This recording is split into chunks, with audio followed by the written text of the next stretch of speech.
Welcome to Donald's Studies in Bible Exegesis and Theology. In Providence, we've been led to look at the background behind the Old and the New Testament, and we call that Introduction, Old Testament Introduction, and we looked at the Pharaohs and Assyria and Babylon, these big empires in the Old Testament times, and then we moved on to the Roman emperors, in order really to deal with those that were named in the New Testament.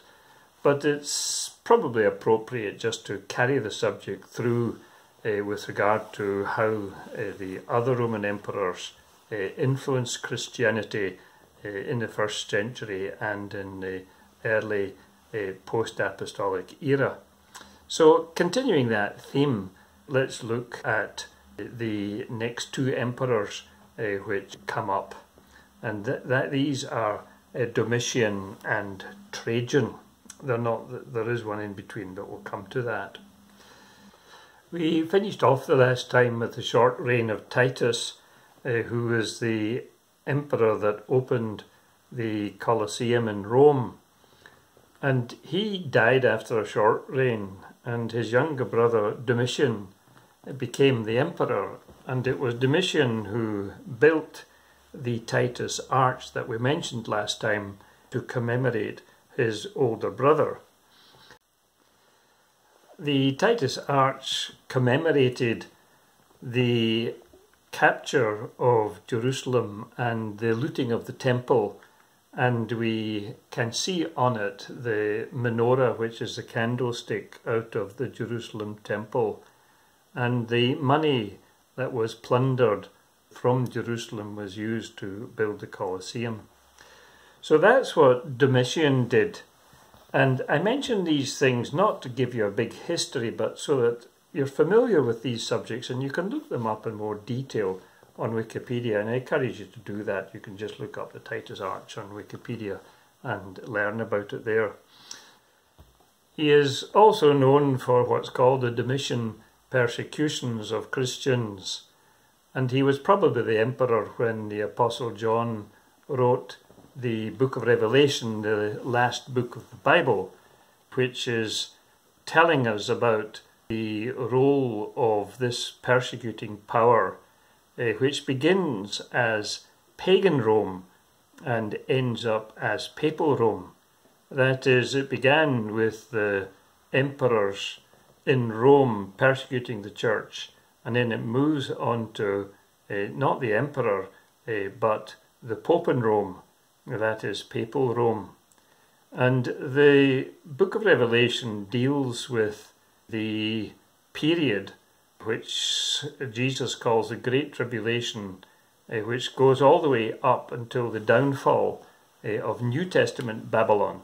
We've mentioned Old Testament Babylon, but this is New Testament Babylon, the spiritual Babylon, which is the Roman papacy.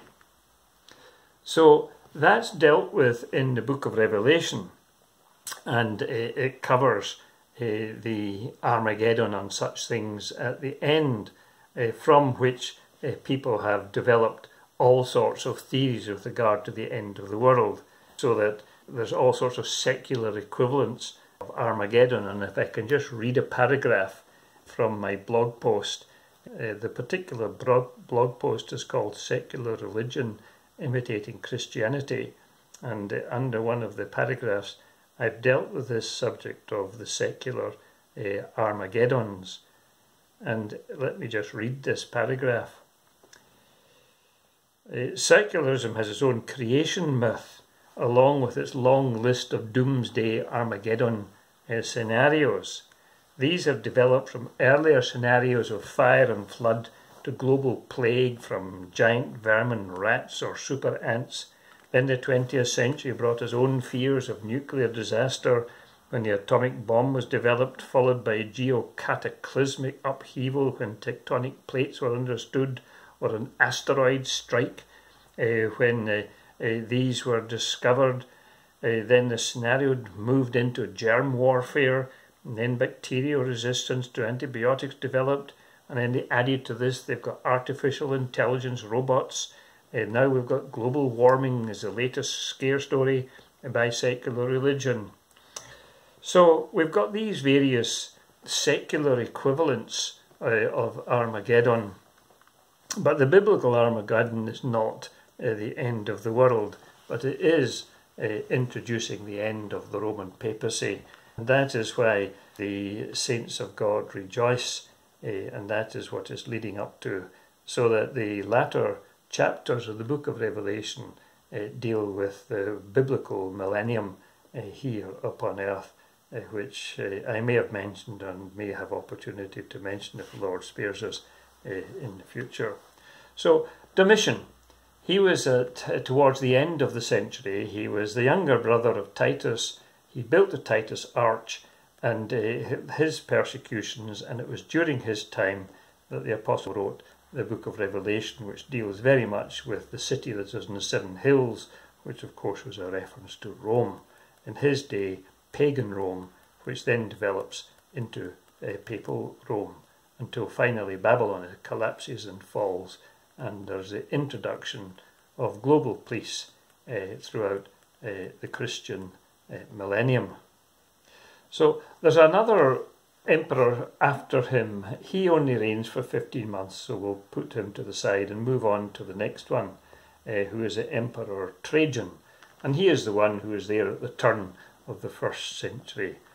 So basically the apostles are now all left the earth and they've gone off to heaven, and now we're starting to move into what's called the post-apostolic era, and Trajan was the emperor at the turn of the century. And from a secular point of view, he's remembered as the one presiding over the greatest military expansion in the Roman Empire. Now this is very relevant to Christianity, because the gospel spread during this time from Jerusalem into all these various nations in the Roman Empire. And this is seen to be part of God's providence. During Alexander the Great's time, the Greek language had become a very prominent language right through the whole of the Grecian world. So that when Jesus was crucified, there were 3 languages put on the superscription on the cross. There was Greek, there was Hebrew and Latin. Hebrew was, of course, the local language, not Aramaic. The Bible calls it Hebrew. The Hebrew language, then the Latin language, the official language of the Roman Empire, and then the Greek language, because that was the common language that people used for trade going all over the place.